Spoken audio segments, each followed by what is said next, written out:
You ever wonder what's up there? Like what? Maybe someone up there was wondering what it's like here. I guess. Do you think we'll ever meet them? I hope so. Don't you?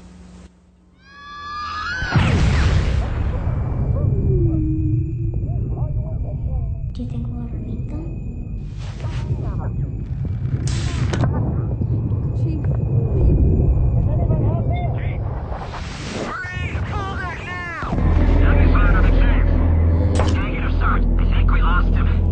Not yet.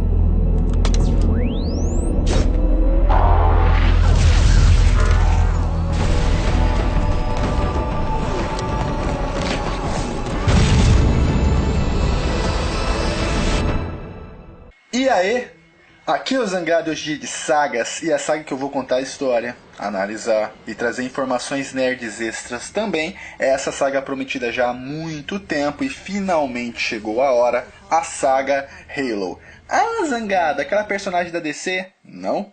Você vai falar da música da Beyoncé? Não. Olha, Zangado, uma coisa que eu não entendo é por que você demorou tanto para fazer um vídeo sobre Halo. Jogo de tiro, tem nada complicado. Negativo, jovens, vocês vão descobrir isso no decorrer do vídeo. Então vamos lá ao nosso ritual padrão. Vídeo de saga, vocês sabem como funciona, são longos bagarai. Então vão lá, prepara um mega lanche, já prepara sua jarra de suco de laranja, que eu tô ligado que você tem na geladeira. Um sanduba de feijão gelado, se acomoda, fica confortável e vem com o tio. Halo significa auréola. O jogo fala sobre anjos? Não, mas vocês vão ver que tem um significado para esse nome. Ele é um game de ação em primeira pessoa com elementos sci-fi, ficção científica, e se trata de uma franquia de absurdo sucesso no mundo dos jogos, que recebeu dezenas de prêmios e arrecadou não milhões, mas bilhões de dólares. Eu tenho muito para falar sobre a popularidade de Halo no mundo e no Brasil, e isso também fica mais pra frente no vídeo. O jogo foi desenvolvido pela Band, e antes de falar quem distribuiu o jogo, o tio vai trazer uma informação extra agora. No dia 21 de julho de 1999, teve uma conferência chamada Expo Macworld, e só de pronunciar o nome Mac, não preciso nem dizer quem foi a voz, o apresentador da conferência, o gênio, amado e odiado Steve Jobs. Steve, durante a conferência, anunciou pela primeira vez ao mundo o projeto Halo, do qual ele dava total apoio. Nessa conferência, Halo foi então anunciado para Mac e seu primeiro teaser foi apresentado. E o tio encontrou esse vídeo, legendou para vocês e eu vou deixar rolar agora. Em seguida eu faço mais comentários, então deixa rolar. We are starting to see some great games come back to the map, but this is one of the coolest I've ever seen. This game is going to ship early next year from Bungie, and this is the first time anybody has ever seen it. It's the first time they've debuted it. And so I'm very happy to welcome on the stage Jason Jones, who is the co-founder of Bungie and the Halo project lead. Halo is the name of this game, and we're going to see, for the first time, Halo. Welcome, Jason. Thanks, Steve. Everything you're about to see is being rendered in real time on a Macintosh using OpenGL.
Vocês repararam que pelo teaser do jogo, que ainda estava em fase beta, eles já tinham definido a trilha sonora principal, o modelo dos espartanos, das raças rivais e de alguns veículos utilizados. Esse vídeo é realmente um achado, mas o que realmente chama a atenção é o fato de Halo ser anunciado pela primeira vez por Steve Jobs e para Mac.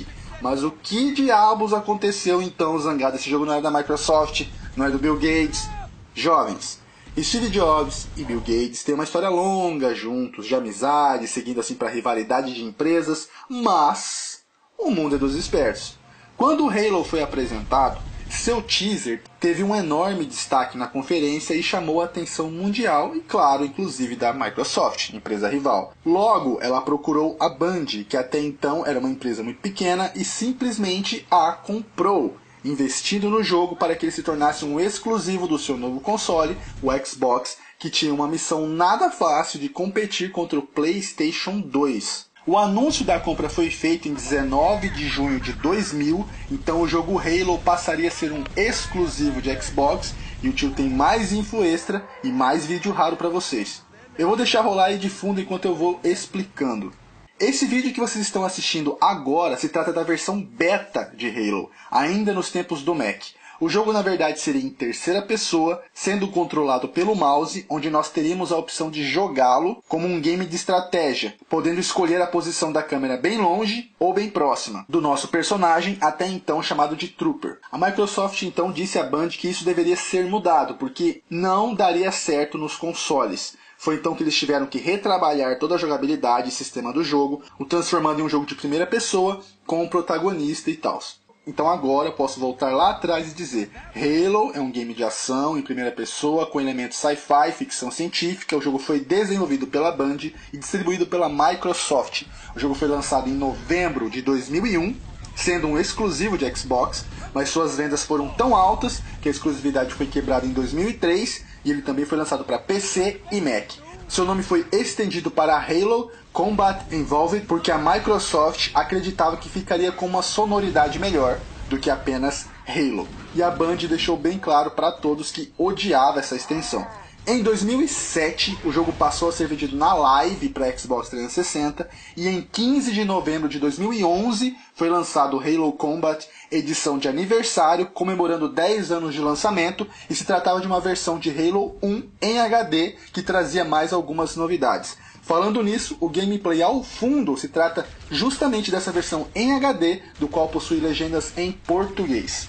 E vamos lá para a parte mais complicada desse vídeo, que é o enredo. Halo, assim como Mass Effect, ele possui história vivenciada no gameplay e história adquirida em documentos. Em Mass Effect se chamavam Codex, com textos e mais textos sobre raças e acontecimentos.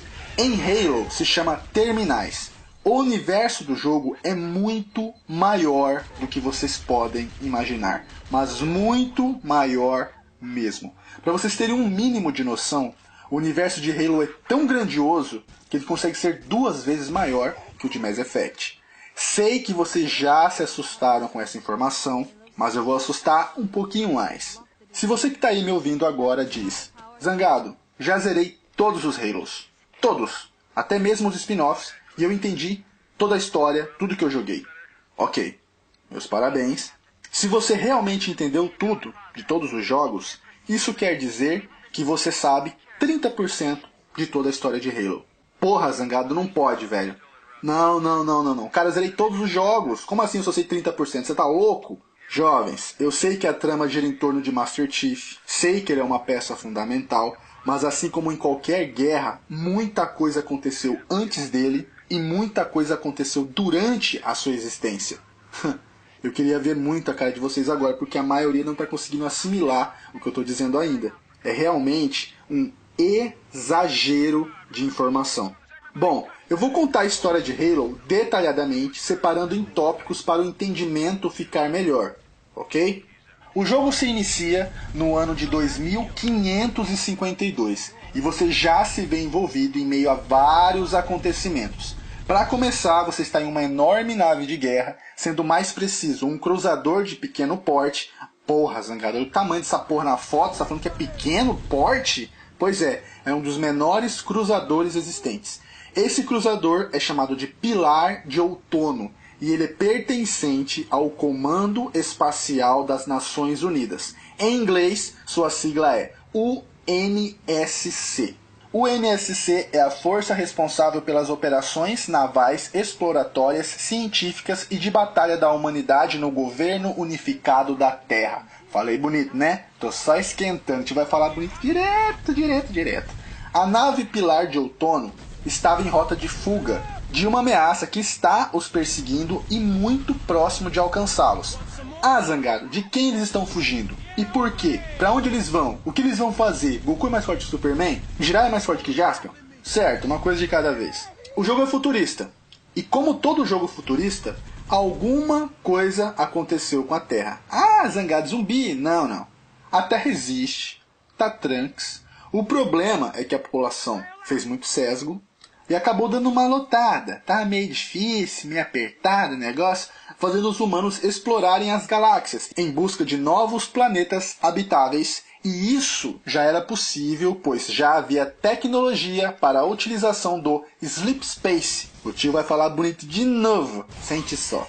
Sleep Space seria um deslizar no espaço. É um conjunto específico de 11 dimensões existentes concentradas em um pequeno pacote. Quando movemos uma matéria, um corpo, uma nave, um objeto, seja lá o que for, para essa concentração de dimensões, as leis da física serão alteradas para essa massa aplicada. Isso permite uma viagem mais rápida do que a luz e melhor, sem efeitos colaterais, mesmo com uma velocidade superluminal. Nossa, eu me senti muito inteligente agora. Jovens, o bagulho é louco e eu vou traduzir em uma linguagem mais fácil ainda. Os caras pegaram 11 dimensões, concentraram para fazer um buraco de teleporte, enfia qualquer coisa lá dentro e o trem sai do outro lado, mais rápido que a luz, e esse corpo não sofre dano. No caso, a nave e a tripulação fica de boa. Quem não entendeu na primeira, entendeu na segunda. Vamos seguindo. Utilizando essa tecnologia, os humanos exploraram e foram colonizando outros planetas. Um dos vários planetas colonizados foi batizado de Reach.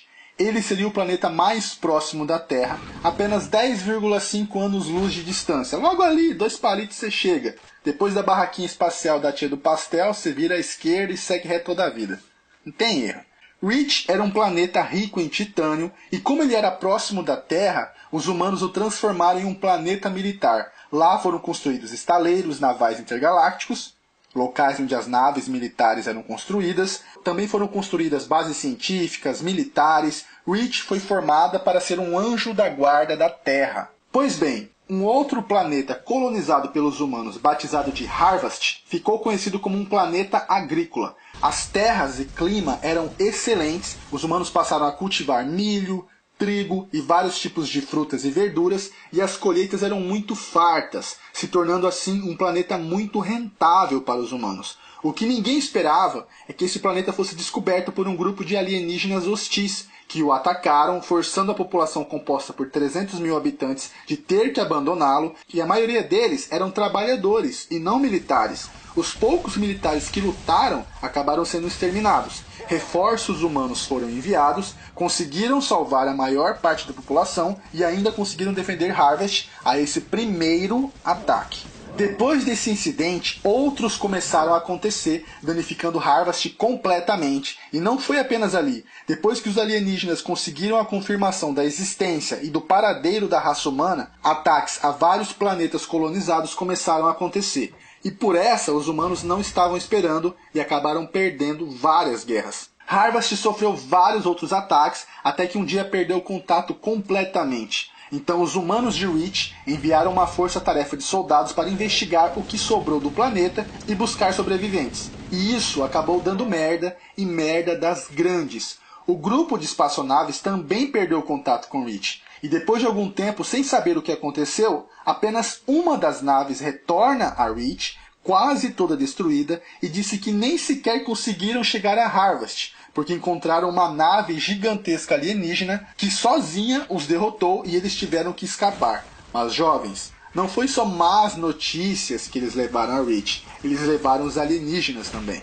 E assim se iniciou a queda de Reach. Os aliens sabiam que os humanos depositavam todas as suas esperanças nesse planeta e vieram com tudo. E em apenas 3 meses, Reach caiu e a ameaça da extinção humana surgiu. O almirante Preston Cole, da UNSC, implantou então o protocolo Cole, que dizia que nenhuma nave sobre ataque jamais deveria fugir em direção à Terra, nem que custasse a vida da tripulação. Os humanos não podiam deixar em hipótese nenhuma os aliens descobrirem o paradeiro da Terra se eles quisessem ter uma esperança de sobreviver. Nossa, zangado, mas por que esses alienígenas fizeram isso? Por que tanto ódio no coraçãozinho deles? A falta de sexo irrita mesmo, né? Agora vem o lance filosófico de Halo, que funciona até mesmo como um espelho para nossa sociedade. Eu sei que a história é um pouco complicada, eu estou simplificando o máximo que eu posso, eu não duvido da inteligência de vocês, eu tenho certeza que vocês vão entender tudo que eu vou falar nesse vídeo.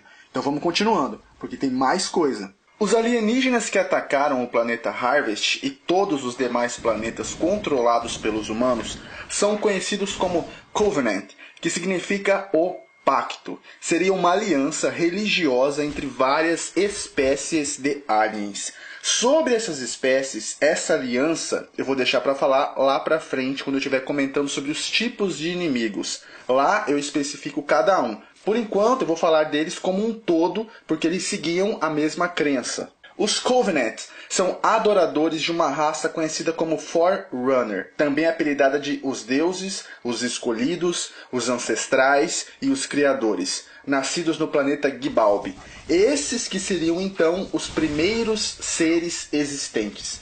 Os Forerunners, em certos aspectos, eram semelhantes aos humanos. Bípedes, 2 olhos, possuíam expressão, existia macho e fêmea, eles eram mais altos e magros, possuíam muitas variações de cor de pele, azul, roxo, rosa, 7 dedos em cada mão, e no decorrer dos anos eles sofreram mudanças na maneira comportamental e física.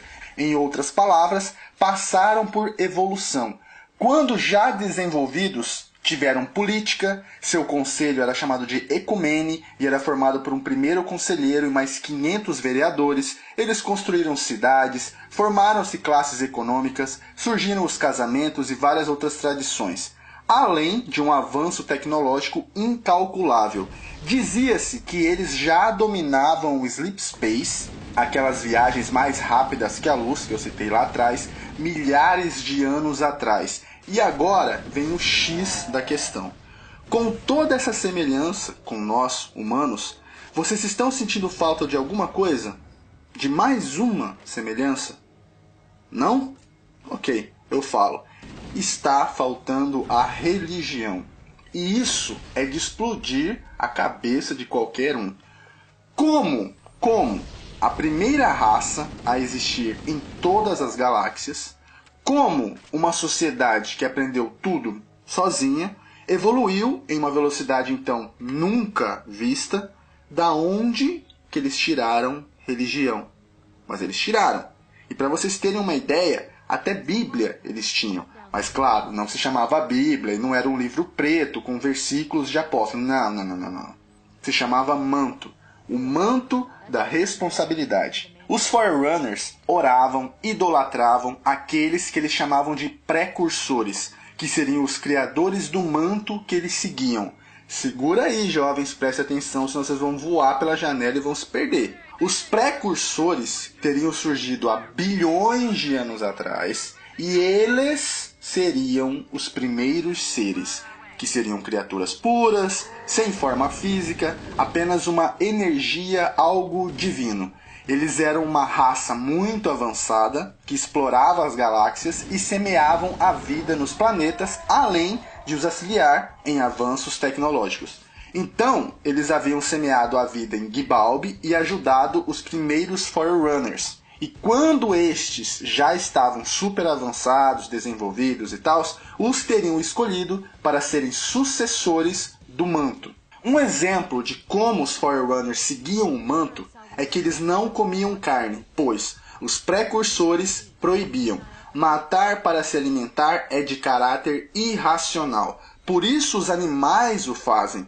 Seres com capacidade de raciocínio, que têm noção da dor que causam a espécies consideradas por eles inferiores, isso era um ato de maldade, então era proibido. Então, voltando aos Covenants, para eles, a raça humana seria um parasita. Ela não explorava a galáxia para auxiliar outras espécies ou semear a vida, como dizia o manto. Negativo, eles exploravam outros planetas para consumir em favor deles, e por isso eles eram considerados hereges, infiéis e deveriam ser exterminados. Poxa, Zangado, então os aliens estavam certos, não é? Calma. Isso que eu falei até agora é apenas um lado da história. Tem muita coisa por baixo do pano. Esse lado da história de Halo é onde gera a maior confusão, porque nós temos vários pontos de vista e quando você ouve cada lado, o que você julga certo e errado vai da personalidade e da crença da pessoa. Ainda há mais profundidade na história. Até agora eu apresentei apenas uma verdade, que seria a dos aliens, e mesmo assim não se pode considerar tão verdadeira assim. Eu deixo para aprofundar quando estiver falando dos próximos jogos. Vamos reentender o que o tio falou até agora para situar vocês novamente, para não dar bagunça, para não dar confusão. Eu comecei falando do cruzador Pilar de Outono, que estava fugindo e prestes a ser capturado pelo inimigo lá. Em seguida eu falei sobre o NSC, depois sobre viagens espaciais usando o Sleep Space. Com elas, os humanos colonizaram outros planetas. Citei 2 planetas colonizados, Reach e Harvest. Falei que os Covenants encontraram e começaram a guerra com os humanos. E fechei dizendo o motivo deles para o ataque, sem afirmar que era uma verdade. Era um dos vários lados da história.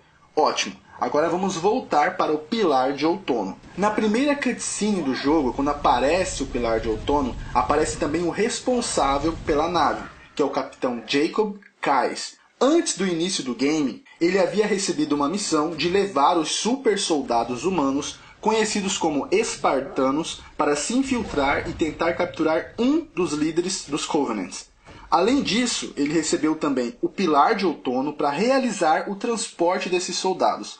Mas antes que ele pudesse pôr esse plano em prática, Reach foi atacada. Os espartanos foram usados para defender o planeta, mas fracassaram e às pressas ele pegou apenas 2 espartanos, alguns fuzileiros e uma pequena tripulação para que a nave pudesse voar e fugiu de Reach antes que fosse tarde demais. E é aí que começa o jogo. Agora eu vou falar para vocês quem são esses super soldados conhecidos como espartanos. O projeto Spartan foi criado para poder gerar humanos geneticamente modificados, com armaduras mais sofisticadas, para dessa forma combater os Covenants. O primeiro projeto Spartan foi feito em 2321.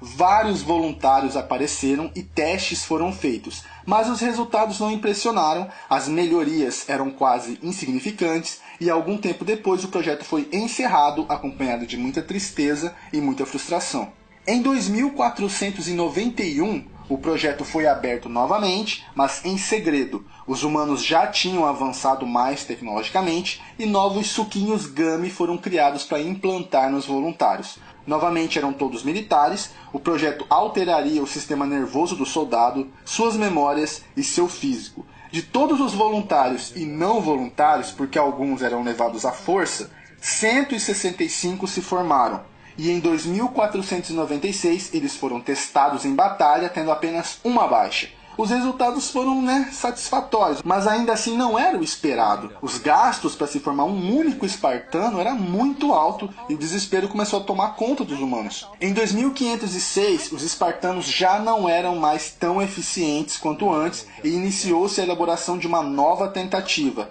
o projeto Spartan 2. Organizado pela doutora Catherine Halsey. Foram anos de pesquisa para iniciar realmente em 2517. O projeto não foi bem aceito e acabou gerando muitos problemas, porque diziam que era desumano e é nele que surge o cara, o fodão dos fodões, Master Chief. Então eu vou contar a história dele agora, assim vocês já vão saber 2 coisas: como funcionava o projeto e a história do Master, tudo ao mesmo tempo. No meu vídeo da saga God of War, eu falei sobre a formação de um espartano, sobre ele ser tirado da família e ser exposto a combates desde cedo. Então, esse projeto era muito semelhante. Continuando. Seu nome era John, nasceu em 2511 em um planeta colonizado pelos humanos chamado Eridanos II.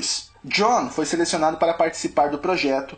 Uma das primeiras polêmicas é que nesse projeto eram selecionados crianças, meninos e meninas, e o governo dizia que eram apenas testes. Mas caso essa criança fosse aprovada, ela seria tomada da família. E se fosse uma criança órfã, ela era levada imediatamente, não tinha diálogo, não tinha negociação, não tinha nada. Essa criança precisava ser útil à humanidade de alguma forma. John sempre foi uma criança diferente. Ele era forte, ele era valente. Uma amiga de infância chamada Parissa uma vez estava se afogando no lago e John a salvou. Enquanto ela chorava em seus braços, ele disse para ela se acalmar, que ele sempre estaria ao seu lado para protegê-la e que quando eles crescessem, ele se casaria com ela e a protegeria pela vida inteira. Olha aí, jovens, o cara nasceu mestre louva-a-Deus já, não tem essa de moleque piranha, jovem gafanhoto, o cara já nasceu, nasceu Charizard já, não tem Charmander e Charmeleon. John era uma das crianças que estavam sendo observadas para o projeto. A doutora Catherine sentia que ele era diferente, muito diferente. Ele tinha apenas 6 anos, mas era muito mais alto que os outros meninos, sua mente era mais desenvolvida, os garotos eram colocados para lutar como teste de força, e John batia nos garotos mais velhos. Ele era muito frio, mas não cruel. Quando a luta terminava, ela terminava. Os testes duraram alguns meses e chegaram ao fim. 75 crianças foram selecionadas, todas elas retiradas de seus lares, clonadas e substituídas por seus clones temporários. Mesmo com a mais alta tecnologia, ainda não se podia clonar humanos, eles morriam depois de um tempo. As crianças foram levadas até a base dos espartanos. Doutora Catherine disse a todos eles que eles eram a última esperança da humanidade, os salvadores da Terra. John acordou em um quarto com vários outros meninos e com um crachá escrito John 117. Então os treinamentos e educação começaram, foram 8 anos aprendendo todas as táticas militares possíveis. E claro que John se destacou, né? Entre os jovens foram eleitos 4 líderes. John era um deles, e ficou encarregado do time chamado Blue Team Spartan 2. John já estava com 13 anos e ainda eram levadas mais e mais crianças para o treinamento, todas com 6 anos de idade. Quando elas atingiam 8 anos, elas iriam passar pelo primeiro teste severo. Cada líder do time ficaria responsável por um número X de crianças. Todas elas seriam largadas em uma floresta sozinhas e separadas. E elas deveriam ir até o local indicado, se orientando por um mapa e enfrentando os perigos do local. E segundo a regra, a última criança não teria o direito de retornar à base. Ela deveria ser abandonada, porque ela era considerada fraca. Mas a gente está falando de Master Chief. Vocês acham realmente que ele vai deixar alguém para trás? Nunca, né? Além de levar a criança, seu time acabou tendo problemas. Os soldados que estavam esperando na nave ao final do teste não eram realmente soldados. E John teve que liderar seu grupo contra uma ameaça real. Mas como ele é o fodão, ele conseguiu, não deixou nenhuma criança para trás e aceitou a punição que viria dos seus superiores por desrespeitar as ordens. Mas ele não foi punido, porque ele não ganhou apenas o respeito do seu esquadrão, mas de toda a base dos espartanos. O cara nasceu para ser um líder e foi promovido mais uma vez. Com 14 anos, todos deveriam passar por mais experiências. Mais Sukugami seria injetado na veia. E nem todos conseguiram assimilar as fortes doses. 30 morreram, 12 ficaram deficientes. E apenas John e mais 33 conseguiram passar. Após esses processos, a visão, audição, reflexos, força foram muito ampliados. John tinha apenas 14 anos, mas já tinha 2 metros de altura e parecia um homem de 18 anos, com um físico de atleta. Até mesmo os ossos dos espartanos eram alterados para que eles ficassem mais resistentes. Desde então, John liderou os espartanos em inúmeras batalhas, sempre com atitudes heróicas, e ganhou tudo quanto é medalha possível. Em 29 de agosto de 2552, John havia recebido um upgrade para uma nova armadura e sua interface neural foi alterada para que ele pudesse receber uma inteligência artificial. Foi então que ele foi apresentado a Cortana, uma inteligência artificial da UNSC que possuía dados importantíssimos militares. John não ficou muito contente com a ideia de implantar um computador em sua cabeça, mas ele aceitou. Depois de instalada, o coronel James Ackerson, que era contra o projeto Spartan, tentou matar John, o forçando a participar de um treinamento suicida. Mas, com a ajuda de Cortana, ele conseguiu sobreviver. No outro dia, Reach foi atacada mais uma vez. John teve que liderar vários espartanos, e um desses espartanos era Linda, uma amiga de John, que passou por todos os treinamentos junto com ele, e ela era uma das várias fãs de John, mas não no sentido sexual, no sentido de admiração mesmo. Todo mundo admirava o cara. Bom, talvez até no sexual, sei lá, eu tô colocando maldade agora, enfim. Durante os ataques, Linda se machucou gravemente, e John teve que retornar com ela para a base para que ela não morresse. Quando ele chegou na base, ela já estava sendo arrasada e o pilar de outono estava prestes a partir. Ele e Linda foram colocados em um criossono. Ah, Zangado, quando você falou lá que o Capitão Kais fugiu com 2 espartanos, então eles eram isso, é isso aí. John e Linda.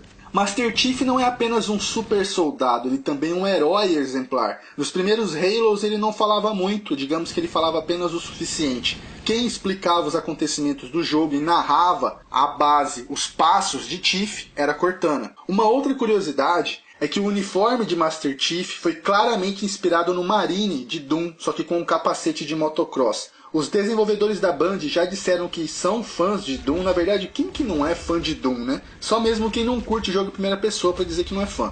Ah, Zangado, faz saga Doom, já fiz. E a capa do Halo 2 também foi inspirado na capa de Doom, com o fundo laranjado e tal. A relação de John e Cortana pode ser interpretada de muitas formas. Nos primeiros Halos, eles eram apenas companheiros de trabalho, e entre eles rola algo muito estranho e ao mesmo tempo bonito. John praticamente não teve infância. Ele viveu a guerra desde sempre. Ele não é emotivo, ele não é engraçado, mas parece um robô sem expressão e vazio, apenas fazendo o que é certo.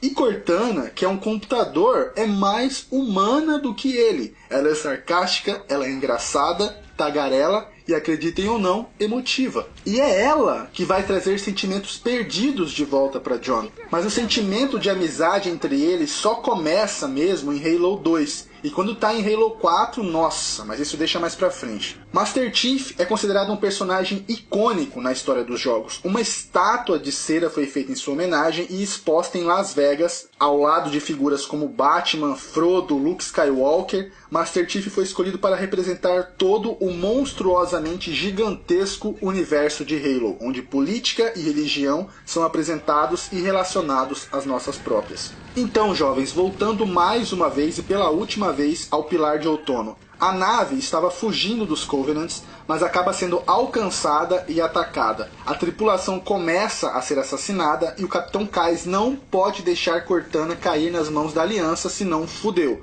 Ele manda despertar em Master Chief, que ainda atordoado deve abandonar a nave e proteger Cortana custe o que custar, e aí sim começa o jogo. Ah, caralho, acho que eu nunca falei tanto de uma base pra história na minha vida. E sabe o que é mais foda ainda, jovens? É que eu não falei um monte de coisa, mas foda-se.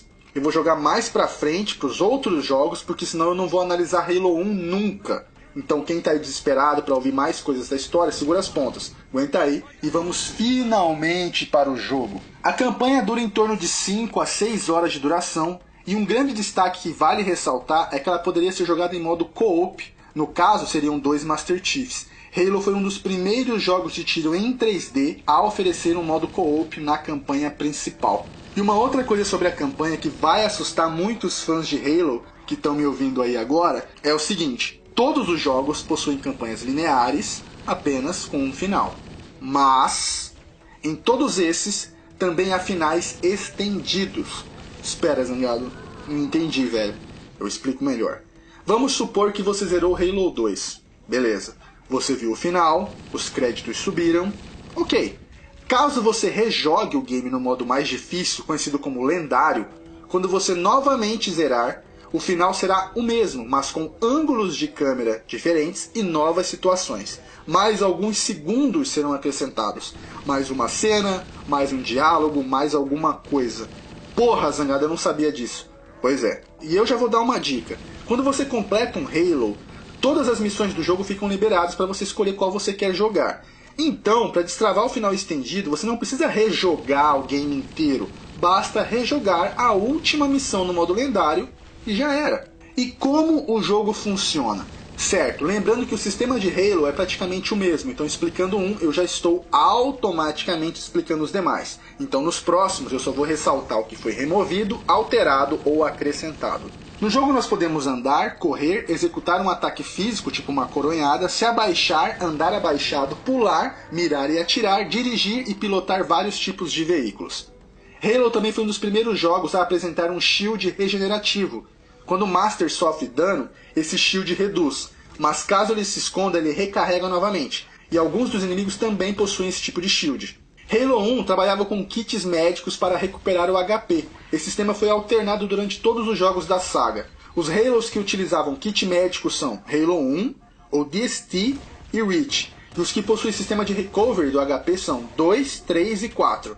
No canto esquerdo, nós visualizamos uma espécie de radar que é capaz de identificar a localização dos inimigos pelo som, ou seja, seria um sonar. Então, caso eles estejam se escondendo de você, eles não irão aparecer. No jogo, nós podemos carregar apenas 2 armas. Isso foi uma outra inovação para o gênero, porque até então, os jogos de tiro em primeira pessoa, nós não tínhamos limites para carregar nada.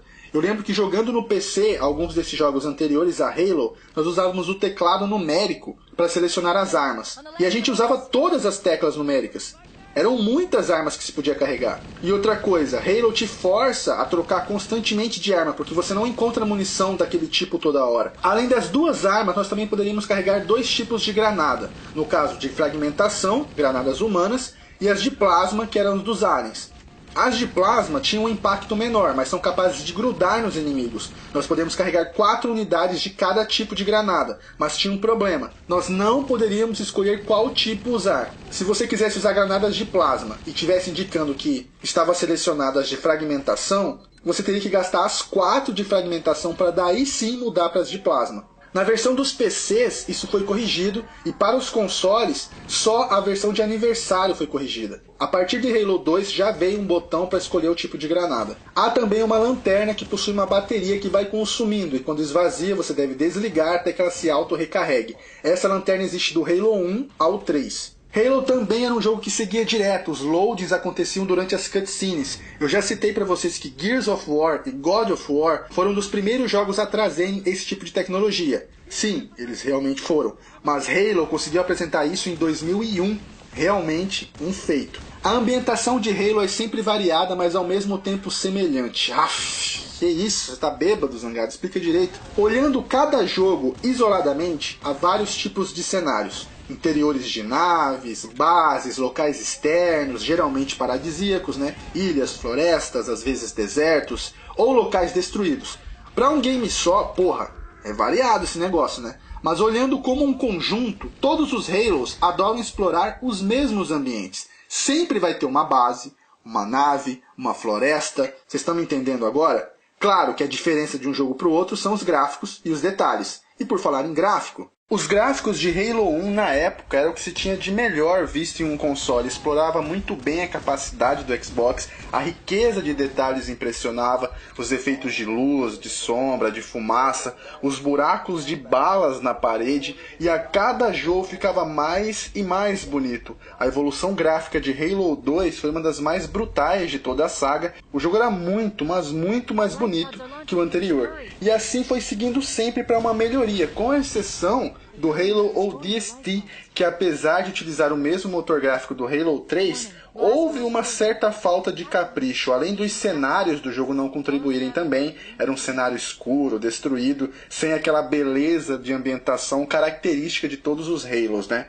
Em Halo Reach, o gráfico ficou uma versão melhorada do Halo 3, e o Halo 4 acho que dispensa comentários. Outra coisa que é simplesmente magnífica de se observar graficamente falando são os céus, realmente muito bonitos a cada Halo. E tem mais, os mapas de Halo sempre foram muito extensos, e isso interfere na sua maneira de jogar. Já é a terceira vez que eu vou citar esse exemplo, mas vamos lá, né? Quando nós estamos jogando e chegamos em um cenário qualquer da fase, exemplo, uma praia. Lá existe vários inimigos e tal, beleza. Pelo fato do mapa ser grande, você pode passar esse trecho de várias maneiras. Matando todo mundo, matando só alguns, ou passar correndo sem matar ninguém. As fases de Halo, quando você atinge certos pontos, o checkpoint é ativado. E geralmente os inimigos que estavam te seguindo deixam de te seguir. E caso alguns deles ainda insistam e você morra, quando o reloading acontecer,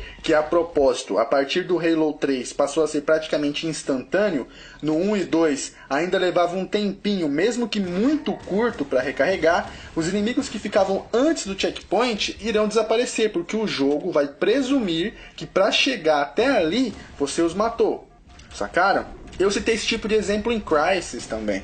Halo vai exatamente dessa forma e muitas pessoas usam esse lance de passar correndo, principalmente quando estão jogando em modo co-op, porque um sai correndo enquanto o outro distrai. Chegando no checkpoint, já era. Claro que isso tira toda a graça, mas é possível de se fazer em qualquer Halo. O motivo do mapa ser tão grande se deve pelo fato da ideia dele se tratar de um jogo de estratégia antes, lembra? Isso acabou se tornando uma característica do jogo e por isso em todas as sequências esse perfil foi mantido.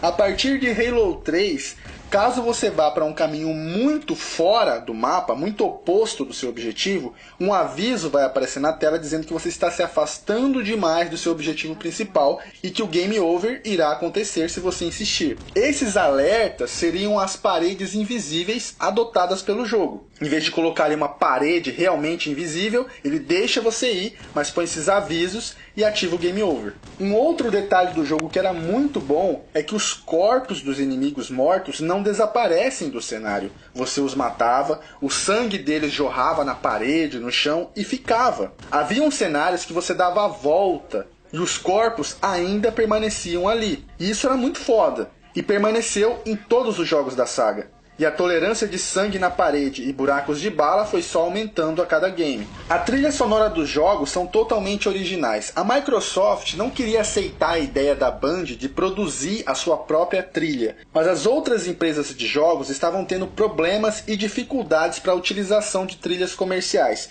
Então ela acabou cedendo, mesmo sendo contra, achando que não era realmente necessário tudo isso. As trilhas de Halo são orquestrais e dão sempre aquela sensação de grandiosidade. É realmente muito bem produzida. Eu coloquei na descrição do vídeo simplesmente links com toda a trilha sonora de Halo para vocês conferirem e confirmarem o que eu estou dizendo. Realmente é muito bem feita e de muito bom gosto. Os controles do jogo são complexos, mas respondem muito bem. A jogabilidade é ótima. Uma das coisas que talvez gere um pouco de reclamação é que em Halo nós podemos pegar veículos dos humanos e dos alienígenas.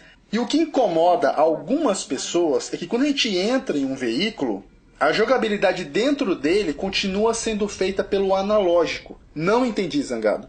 Eu explico. Nós controlamos Master Chief utilizando os dois analógicos, certo? O da esquerda para andar e o da direita para controlar a visão dele normal, como qualquer game de tiro em primeira pessoa nos consoles. Quando nós encontramos um veículo, a nossa primeira reação é imaginarmos os games de corrida, onde os gatilhos vão servir para acelerar, frear e dar ré, certo? Então, em Halo ainda são os analógicos para se controlar o veículo. O da esquerda para acelerar e o da direita para controlar a visão. É uma característica do jogo. Eles nunca mudaram isso. Mesmo com algumas pessoas reclamando. Os gatilhos servem para atirar, caso o veículo esteja equipado com algum tipo de arma. Eu nunca enxerguei problema nisso não. Sobre a dificuldade, eu não achei nenhum Halo realmente difícil assim. Ainda mais contando que quando a chapa realmente esquenta você pode apelar para o checkpoint. O único jogo da franquia que eu realmente tive uma certa dificuldade para me adaptar foi o ODST. Os detalhes sobre esse jogo ficam para depois, né? Agora eu vou listar algumas armas do jogo que não são poucas. Outra característica de Halo é sempre procurar manter as mesmas armas nas sequências, porque quando eles inventaram de tirar uma arma para colocar outra, resultou em uma chuva de reclamações. Então vamos lá. Existem 5 armas dos humanos disponíveis, com exceção da granada de fragmentação. As armas dos humanos causam mais dano físico aos inimigos e nós temos sempre que ficar procurando por munição. Na lista de armas dos humanos nós temos a pistola, chamada de M6D. Vocês estão olhando a foto dela aí no vídeo e tem um erro. No jogo ela possui um scope, que dá o zoom e até mesmo 124 metros de distância do inimigo. Mas na imagem vocês podem até perceber que tem alguma coisa ali em cima do cano, mas na parte de trás não tem por onde olhar. Tem também a Assault Rifle, chamada de MA5B, a arma favorita do Master Chief, pelo menos é o que parece, né? Nas cutscenes ele está sempre segurando ela. Também é a arma favorita da maioria dos jogadores de Halo. Em Halo 2, essa arma foi retirada, o que gerou muita reclamação, e ela retornou em Halo 3 para nunca mais sair. Shotgun, a boa e velha 12, aqui chamada de M90. 12 é boa em qualquer jogo, de perto faz aquele regaço como sempre, né? Sniper Rifle, apenas em Halo 1, em modo zoom, tem a opção de visão noturna. E para finalizar, a Rocket Launcher, o famoso lança-mísseis. Na versão PC, existe uma arma a mais que só é disponível no modo multiplayer, que é o lança-chamas. Também existem 5 armas dos aliens, com exceção das granadas de plasma. Essas armas são melhores para reduzir o shield dos inimigos. Elas não possuem munição e sim bateria. E quando a bateria acaba, já era, tem que descartar. Elas também possuem os tiros concentrados e superaquecem se atirar muito. Os tiros dessas armas são mais lentos que os dos humanos. Você literalmente vê o trajeto da bala, podendo até desviar. A razão dessa lerdeza se deve a alguns tiros especiais serem capazes até mesmo de perseguir o calor corporal do seu alvo. Na lista de armas nós temos espadas de energia. Essa arma é one hit, one kill, se pegou matou, mas em Halo 1 nós não podemos utilizá-la. A partir de Halo 2 pode.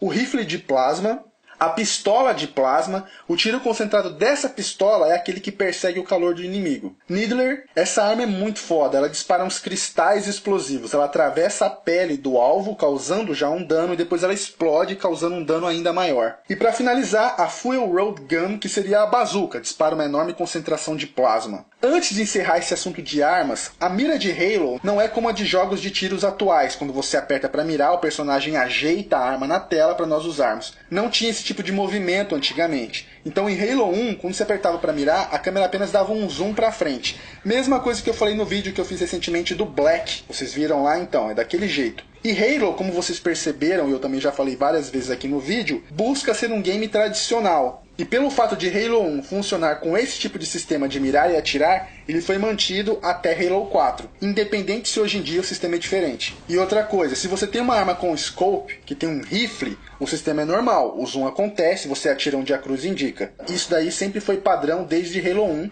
e também permaneceu. Beleza, agora eu vou falar dos veículos, outra inovação que Halo trouxe para os jogos de tiro em primeira pessoa. Controlar vários tipos de veículos diferentes e ainda assim manter uma ótima jogabilidade com eles.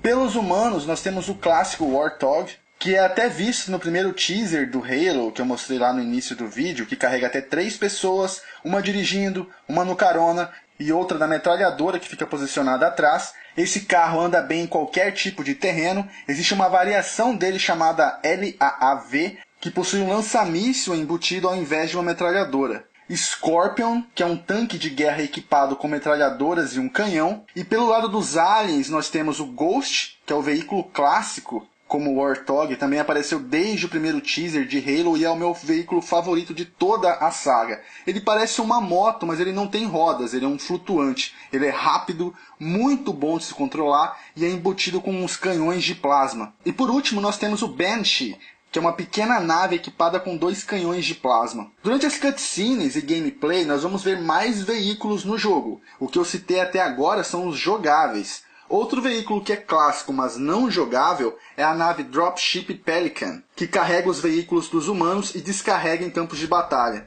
Uma coisa esquisita que acontecia em Halo 1 era que os veículos dos humanos eram indestrutíveis, sem explicação aparente. Apenas os veículos aliens eram possíveis de serem destruídos. A partir de Halo 2, isso foi corrigido. Uma coisa que sempre despertou dúvida nos jogadores de Halo é a física, a gravidade. quando nós pulamos no game, nós realmente pulamos muito alto. Daí você pode até pensar, ah, mas o Master Chief tem algum dispositivo na roupa, mas né. Porque além de pular bem alto, ele também desce bem devagar, como se a gravidade fosse diferente. E quando nós estamos controlando o Warthog e ele capota, se você encostar nele e apertar um botão, o carro desvira como se fosse uma pluma, tipo, muito rápido. E essa é uma outra coisa esquisita que acontece no jogo, porque mesmo o carro dando a entender que ele é leve, se você ou algum amigo ficar no caminho dele desvirando, você é morto instantaneamente, indicando que realmente o carro é bem pesado. E isso faz a gente pensar bastante, tipo, a zangada não seria porque o planeta ou o local de batalha tem uma gravidade diferente? E por isso as coisas acontecem de outra forma? Sim, é uma possibilidade. Mas em Halo 2 há fases na Terra e tudo continua exatamente da mesma forma. Em todos os Halos a gravidade se comporta dessa forma. Uai, zangada, e aí? O problema do jogo, então? Não, jovens. Como o jogo se trata de viagens intergalácticas, visitando vários planetas de gravidades diferentes, as roupas e os veículos são equipados com um dispositivo capaz de criar sua própria gravidade artificial, impedindo a atuação da gravidade em que ele se encontra. Ixi, zangado, que viagem, pois é. Mas agora vocês sabem o porquê é tão esquisito. A dublagem do jogo sempre recebeu muita atenção, as vozes são muito bem escolhidas. É uma pena que alguns personagens tiveram seus dubladores alterados no decorrer das sequências. A melhor voz de todas, com certeza, é a do Master Chief, mesmo ele sendo um herói bem calado nos primeiros jogos. O som escolhido para as criaturas também é muito bem feito. E uma outra informação, eventualmente a gente encontra as criaturas conversando entre elas em inglês, mas também a gente pode encontrar elas falando no idioma próprio, assim como em Mass Effect. A movimentação do jogo era muito bem feita para a época, muito fluida, cada espécie de criatura se movia de um jeito específico em batalha, e quando elas morriam, também o jeito com que os seus corpos caíam era realmente foda. Isso foi melhorando cada vez mais a cada novo jogo lançado. Agora eu vou falar de alguns inimigos do game. Como eu disse lá atrás, os Covenants são formados por várias raças, começando pelos Elites. O nome Elite são os humanos que batizaram para identificar os inimigos. O nome real seria Sangheili. São criaturas com mais de 2 metros de altura, mais de 100 quilos. São uma das raças que fundaram a Aliança e por isso eles possuem representantes no Conselho Superior, que são as mentes por trás da Aliança. Seus privilégios na Aliança não param só por aí. Eles também são os únicos permitidos a construir gigantescas naves de comando utilizadas para a guerra. Dentro dessa raça existe uma hierarquia, rankings. Um elite sobe de patente conforme sua experiência em batalha. Os mais avançados recebem melhores equipamentos, como invisibilidade ou um shield reforçado. Em batalha eles são bem espertos, eles se escondem para o shield regenerar e tentam usar outras raças como distração para tentar flanquear. Grunts são os meus favoritos. Aff, zangado, esses bichos são ridículos, são nada, eles são a maior comédia. Eles são baixinhos, tem no máximo 1,60. Aff, zangado, eu tenho 1,60, velho. Ó, se você for homem, você é baixinho, se você for mulher, tá de liça. Mas então, mesmo sendo baixinho, eles pesam mais de 100 quilos. Seu nome real é Ungoi. Eles são os franguinhos da Aliança, os mais sem moral. Eles não respiram oxigênio para sobreviver, e sim metano, então eles são obrigados a usar máscaras e um tanque nas costas. Esse bicho é uma figura. Eles são os que possuem mais movimentos diferentes. Eles falam sem parar, eles se assustam quando te veem, são corajosos em grupo, covardes sozinhos. Geralmente eles são liderados por um Elite. E se você matar o Elite primeiro, já era, eles saem correndo de medo, é muito engraçado. Tem também os Jackals e Skirmishers. Seus nomes reais seriam Kigyar. Tem aproximadamente 2 metros de altura, são mais magros, eles pesam uns 80 quilos mais ou menos. Essas duas raças servem os Covenants por dinheiro e não por religião. São raças mercenárias contratadas. Eles não têm muita resistência, mas compensam na inteligência e na precisão. Alguns são franco-atiradores e eles possuem os sentidos mais apurados do que os seres humanos. E por último nós temos os Hunters. Seu nome real é sei lá, muito difícil de falar esse negócio. Opa, zangado, o último, caralho, tem mais raça aí. Eu sei que tem, mas que aparecem no primeiro jogo são só essas. As demais eu falo nos próximos jogos. Esses são os grandalhões, tem quase 4 metros de altura, apesar de não parecer, né? Na escala do game parece que eles são um pouquinho maior só que o Master Chief. E eles pesam mais de 4 toneladas. Essa raça não é muito inteligente, talvez eles sejam manipulados pela Aliança. Eles também aparentam ser minoria no exército, então eles são colocados apenas em locais que exigem proteção maior da Aliança. Usam armaduras muito fortes e um canhão no braço. A inteligência artificial dos inimigos era muito impressionante. Os inimigos nunca foram ligados em modo kill. Cada um deles se comporta de uma maneira diferente em batalha. E isso era impressionante para a época. Onde a IA dava uma bugada era na hora dos veículos. Se você estava em um grupo com bots te seguindo, por exemplo, e você entrava em um Warthog, às vezes, os idiotas não entravam, ficavam olhando pra sua cara. Daí você tinha que ficar acelerando na frente dele até cair a porra da ficha e ele entrar dentro do carro. Se você não quisesse dirigir, quisesse ir na metralhadora, você podia. Daí o bot ia dirigindo. Só que eu não recomendo fazer uma coisa dessa e pedir pra se fuder, cara, porque eles são muito barbeiros e vão capotar o carro direto. Uma coisa que era legal é que tinha fogo amigo. E vamos supor que você andava com mais uns 5 bots. Aí você matava um deles, ok, era tolerável. Se você matasse o segundo, os demais iriam passar a te atacar gritando que o Master Chief enlouqueceu e tal. Isso era bem legal. O Halo 1 Combat edição de aniversário recebeu comandos de voz pelo Kinect.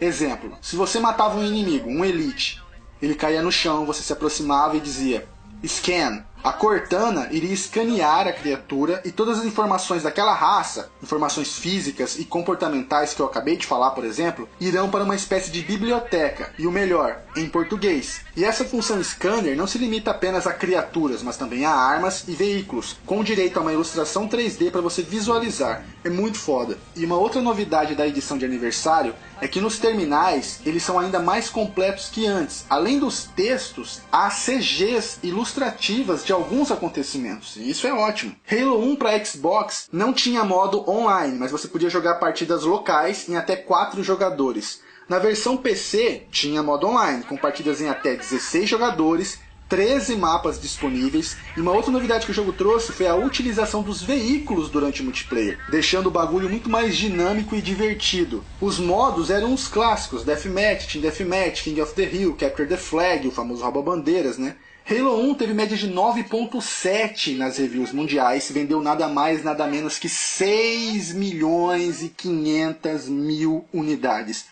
Um dos números mais altos que eu já citei em um vídeo de saga. Ainda mais se tratando de um game exclusivo e novato. A versão de aniversário lançada para 360 vendeu mais 2.100.000 unidades. O jogo se saiu muito bem em 100% das reviews mundiais e é considerado um dos 100 melhores jogos da história. Os fãs de Halo são conhecidos no mundo como a Nação Halo. E sobre toda essa fama e dinheiro que o jogo arrecadou, eu gostaria de comentar algumas coisas com vocês agora. Eu tenho certeza absoluta, que mais da metade de vocês desconhecia praticamente tudo que eu falei nesse vídeo. Que a história de Halo fosse tão grande, até sabiam que Halo era famoso, mas também não imaginavam que era tão famoso assim. E isso acaba gerando dúvidas na cabeça de vocês do tipo, porra, quando eu tinha PlayStation 2, eu nunca vi ninguém com Xbox. Eu tenho vários amigos gamers, tem um ou outro que gosta de Halo, mas porra, eu nunca vi ninguém falando tanto de Halo assim, como pode? O tio vai explicar pra vocês. Analisem comigo aqui. Halo vendeu 6.500.000 cópias, certo? Ok. Desse número, 5 milhões foram só na América do Norte. 1 milhão e cacetada foi na Europa e o que sobrou foi no resto do mundo. Sabe quanto que Halo 1 vendeu no Brasil? Entre 10 e 20 mil cópias. Porra, Zangado, só isso? Só? Sabe quanto ele vendeu no Japão? 70, 80 mil cópias. O que eu quero dizer com isso? Halo é uma febre, é uma explosão americana. O povo dos Estados Unidos ama Halo. E o jogo se paga e tem um lucro absurdo só lá. Estados Unidos e Japão são os dois países maiores consumidores de jogos no mundo. E o Japão tá cagando pra Halo. Quando o Halo 3 foi anunciado, a Microsoft investiu pesado para atrair o público japonês. Em uma feira de jogos, eles montaram um mega stand do game. E a porra do stand ficou vazio. Não teve jeito, o jogo não emplacou no Japão. E no Brasil, na geração passada, praticamente 90% que teve um console era PlayStation 2. Então a galera não conheceu Halo. PlayStation 2 foi uma febre no Brasil, não apenas porque ele é um magnífico console, o segundo console favorito da minha vida, o primeiro é o Super Nintendo, mas também pela pirataria. PlayStation 2 foi o console mais pirateado da história, e isso estimulou as vendas dele ainda mais. Então a galera no Brasil só começou a conhecer Halo pra valer a partir do 3, que foi lançado para 360. Então Halo no Brasil é muito fraco se comparado ao resto do mundo. Por isso então a surpresa de todos vocês ao assistir esse vídeo. Tipo, zangado? Eu não fazia ideia. E eu entendo. Como vocês já perceberam pelo tamanho do vídeo, e que eu ainda estou falando do primeiro Halo, eu acho que não é surpresa pra ninguém que eu vou ter que dividir o vídeo, né? Claro que nos próximos Halos eu não vou demorar tanto assim, porque várias coisas eu já citei nesse vídeo. Mas ainda assim, vai ser um outro vídeo com mais de 1 hora. Mas antes de encerrar, eu te vai falar de algumas coisas sobre o universo Halo. Existe um livro chamado Halo: The Fall of Reach, que foi lançado em 30 de outubro de 2001, antes do lançamento do primeiro jogo. Sobre o tema do livro não preciso nem dizer, né? Nele se conta detalhadamente os meses de batalha da Resistência até a queda total de Reach. O livro vendeu 200 mil cópias. Vendeu muito bem realmente. E eu te colocou na descrição do vídeo o link para vocês amantes da história Halo ampliarem seus conhecimentos. Então é só conferir lá depois. E outra coisa que eu também vou comentar e linkar para vocês é uma websérie toda feita em live action chamada Halo 4, Forward Until Dawn, que foi lançada oficialmente em outubro do ano passado, 2012, um mega investimento da Microsoft, utilizando atores conhecidos e tudo. A série tem 5 episódios, cada um com 15 minutos, e conta a história de um jovem chamado Lasky, que tem dúvidas sobre ser ou não um soldado. O que chama atenção na série é que aparece o Master Chief, com a sua voz original ainda. A qualidade dessa série vai muito além do que vocês podem imaginar. Eu achei que seria uma porcaria, mas me surpreendeu bastante. Não vão esperar também algo, nossa, que coisa foda. Não, não. Mas pra quem gosta de Halo, tem que assistir, tem que ver. E eu vou encerrar esse vídeo com um trailer pra vocês legendado, e o link dos episódios estão na descrição do vídeo. Existem ainda mais coisas do universo Halo fora os jogos, mas eu também vou deixar pro próximo vídeo. Bom, jovens, eu gostaria de pedir desculpas pela demora para postar a saga Halo, desde a meia hora do Halo 4 lá no final do ano passado, né? Pedir outras desculpas por ter que dividir o vídeo e já acalmar vocês para não acharem que só daqui a meses a segunda parte vai pro ar. Não, não, não, claro que não. A segunda parte vem ainda no mês de agosto, e o fato de ter a segunda parte da saga Halo não vai atrapalhar a saga Tomb Raider de aparecer. A saga Tomb Raider será o último vídeo do mês de agosto. Nada mudou. Eu gostaria de agradecer a ajuda dos inscritos Chris e Eudes, que fizeram o que podiam para me ajudar. Agradecer também ao Zé, da CJBR, que me ajudou muito também. A cada vídeo de saga, mais pessoas aparecem para tentar me ajudar de alguma forma, e eu só tenho a agradecer. Tem gente que acha que eu já cheguei no meu limite, que meus vídeos são muito bons, mas não dá para melhorar mais. Eu não penso desse jeito, porque no dia que eu me acomodar e achar que eu já cheguei no máximo que eu podia, é o momento que eu vou começar a cair. Eu sempre vou buscar um jeito de melhorar, porque agora que o canal está chegando nos 1 milhão de inscritos, é a hora de provar para todo mundo que eu mereço cada um que clicou em se inscrever. A responsabilidade é maior e eu não posso desapontar vocês. Grande abraço, muito obrigado, tudo de melhor. Não se esqueça de conferir os links que estão na descrição do vídeo. Fiquem agora com o trailer da websérie legendado. Beleza então? Valeu, falou e até mais. Pincer movement. Red represents the Romans' troops, blue Hannibal's. When the Romans attacked, Hannibal's cavalry galloped in from behind. The Romans were completely surrounded. How do we apply this? Drop behind enemy lines. Attack from the rear. Neutralize. Prepare to attack. You're gonna get us all killed. They're my orders. I don't care. Axios! You ignored orders. It's just another casualty, sir. Unacceptable. This academy represents honor, valor, allegiance. I am Halo, bro. worthy. Miss you, buddy. Miss you, too. You are anything but. Combat scores suck because of you. Many, when they first arrive, hate this place. Let's go! You want people to change, then you're gonna need people to follow you. There's a soldier inside of you, Thomas. I can see it. You need to see it. What does this mean?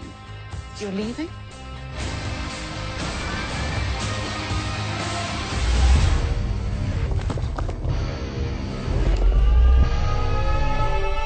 This is not a drill! Move! Move! You're under attack. What the hell are those things? Go!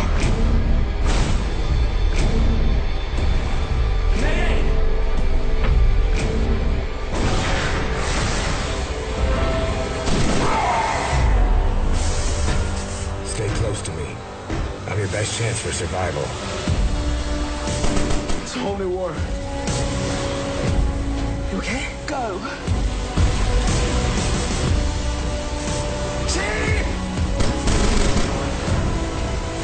Drive!